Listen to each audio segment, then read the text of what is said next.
Hi, I'm Mindy, the natural dyer at Henlia Handmade. Welcome to our knitting chair chat. Although I'm not in my knitting chair today. So maybe I should call it Welcome to the Office Chat, the knitting office chat. Oh, I'm just really working in the margins of life right now.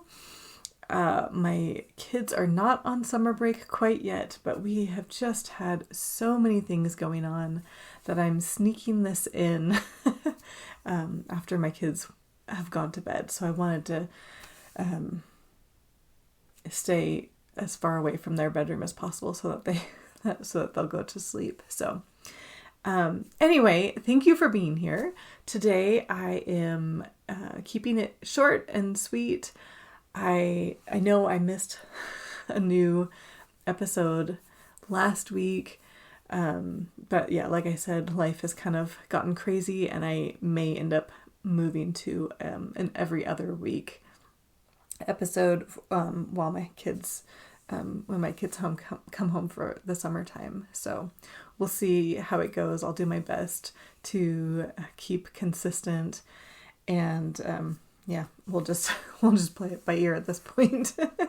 So, like I said, I wanted to keep today's episode definitely on the short side because I had two things. I wanted to show you where my garden is at, where my dye garden is at right now in time. It is today is June 12th. So I wanted to show you my dye garden. And the other thing I wanted to do is to give you a little sneak peek of the collection that I'm working on. So wait for that. That'll be at the end. But so I have a little disclaimer with the garden. I thought that I was going to be able to put this episode out last week, but I couldn't get it edited so in time. So I'm going to put last week's footage of my garden next after I finish chatting here. And then after that, I'm going to put my more current status of my garden. So it's been a week and there actually has been a lot of growth. And hopefully that's visible in the videos. I'm not sure, but we'll see. Anyway, I just thought it would be fun to kind of give you a starting point for where I'm starting at this year. And just to recap, I don't remember if I mentioned this in the previous episode, but my dye garden last year, I didn't grow anything except for marigolds and zinnias in terms of dye plants. And the reason for that was because my fenced garden, the garden that keeps the deer out and hopefully a few other critters like the bunnies and the rabbits, I lost my water to it. My pipe burst. It was sort of a slow leaking kind of situation. We knew it wasn't going to last forever. It had been like that since we moved into our house in 2016. And so we knew eventually that was going to happen, and it happened, and we just didn't get around to fixing it until this year. So anyway, I didn't grow anything last year. And so I was really looking forward to growing a lot more this year. And you know what? We'll just see what happens. We'll just see what happens. So without further ado, I'm going to share with you my dye garden. Okay, here we have a large pot that I have on my porch. These are the humble beginnings of pincushion. The pincushion, I have not had a ton of success growing in the past, but I keep trying. Pincushion should yield a purple, like a bluey purple color when used for dye. Here I planted a variety of seeds that I have. I have Dyer's Coreopsis in here, I believe, and Calendula, and I also planted some poppies and some morning glories. Again, very, very humble beginnings. That's a lilac that I just planted. That is known as my spot of shame. That area there tends to be where I lose just about everything that I plant. So we'll see how it goes. I'm walking carefully to the garden because the other day we found a very large snake in the yard. We do have rattlesnakes around here. It was not a rattlesnake, a bull snake or gopher snake, you may know it as. Anyway, I was really walking carefully because I don't want to disturb him. I have sunflowers planted here, and these are just, I think they're the mammoth variety. I've had really good luck with them in the past, and they're just happy flowers to have around. As you can see, I have a ton of weeding to do.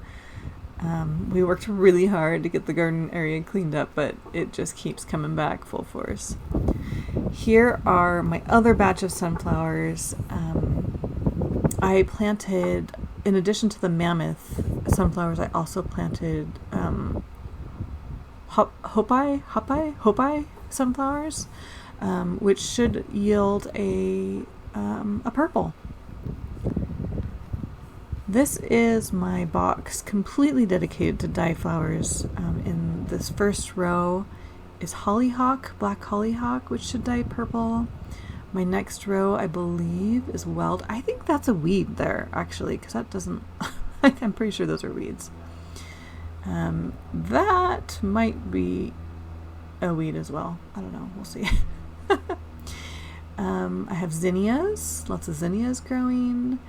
And these look like cosmos. So I have two different kinds of cosmos. Sulfur cosmos, which should be good for yellow dye. Zinnia is good for yellow dye, and weld is all good for yellow dye. And then there's just some regular cosmos in there too. And this is where my marigolds should be. And I only have a few coming up. I don't know if those are gonna make it. I don't know if any of these are gonna make it, actually. And this, I'm really excited to show you, is my wildflower seed box. I ran out of soil, so I couldn't fully cover my paper from my labels, but that's where I have that growing. And then this spot here, I planted madder root, and it has not come up, and I'm super disappointed, but there's still hope. Maybe it'll still come up. Oh, that's my garden. Most of it is still covered in weeds. I'm gonna try to work on it, but they are popping up and growing faster than I can get out there and handle them. So lots and lots of weeds. These are typically veggie boxes for me, but right now they're just growing weeds. Kind of an uphill battle. I need to get some good ground cover happening in the paths, or some thick. I don't know. Actually, I haven't decided what I want to do. I need to put some more cardboard down and probably get some gravel in or something. But that's my garden. And looking at this final shot, it's kind of appalling how the weeds... I had that all cleared out when I planted the sunflowers, but they are growing. The weeds are growing. And I also have some critters in there, as every garden has. I'm happy with how many of my sunflowers came up. I had to replant because something was going in there and digging them up. So I'm not sure what. Maybe sugar ants. Would they dig up sunflower seeds? I'm not sure. But it was like they were just like dug like a tiny little hole big enough to get the seed out, and then the seed was gone. So several places in there I just couldn't get the sunflowers to grow because the seeds they just kept disappearing. Maybe mice could have been doing it too, I suppose. So that's my garden.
so that's where my dye garden is at. It's not as far along as I would hope for it to be, but it is June 12th and there is still the risk of frost around here at nighttime. So you know what? I have things growing and that makes me happy. So thanks again so much for watching. Thank you for being here. If you would like to support my channel, please hit that like button and subscribe. Hit the notifications bell if you would like to be notified when I put out new videos. If you would like to try any yarn dyed with natural dyes for yourself, I'd love to give you a 20% off discount to try. So that link is down below. And if you would like to check out my selection of naturally dyed US farm yarn, I'll include that link down below as well. And one last thing, I also host a knitting community. It's called the Knit Many Together community. If you're interested in joining us, then the link for that is down below as well. And as promised, here is your sneak peek.